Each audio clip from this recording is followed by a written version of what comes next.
Kapag may open position sa Friday or meron tayong trade na hindi na-close sa Friday, alam naman natin na kapag Sabado at Linggo, sarado yung market, anong mangyayari sa trade natin pagdating ng Monday? So, dalawa yung pwedeng mangyari sa trade natin.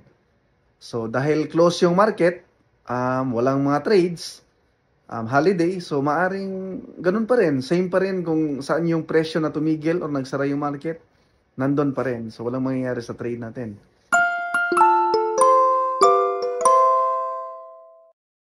Pero hindi palaging ganun kasi meron ding minsan lang naman, hindi madalas, pero nangyayari to.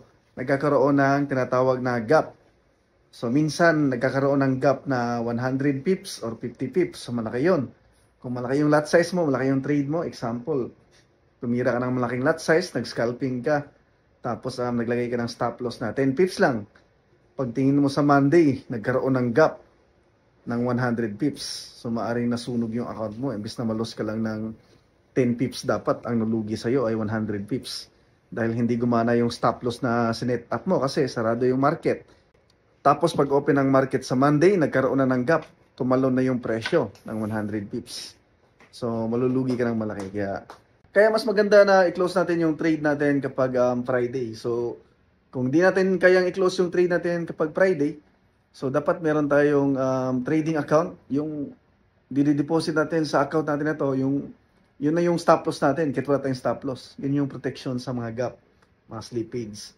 Tapos yung capital natin na sa kabilang trading account na walang trade yun. Parang ano lang, parang nasa kabilang MT4, nakabangko yung capital, tapos sa kabila naman yung tinitrade mo. So kahit mag-gap pa ng mag-gap yun, hindi na malulugi ng malaki kasi maliit lang naman yung laman ng account na yun.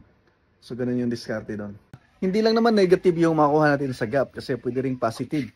Example, yung trade natin, umayon sa gap. Nag-buy tayo tapos yung gap ay pataas. So pwede rin tayong mag-profit ng malaki, pwede yung pumaldo. So iniwasan lang natin na kapag kontra sa trade natin yung resulta ng gap, pwede tayong malugi ng malaki. So yun lang ka-trade. Sali kayo sa Telegram group chat natin para sa trading signals at giveaway. Mag-business na kayo sa akin sa Facebook. Yung Facebook link ko nasa description, merong blue check. So salamat sa panonood, huwag niyong kalimutan mag-subscribe.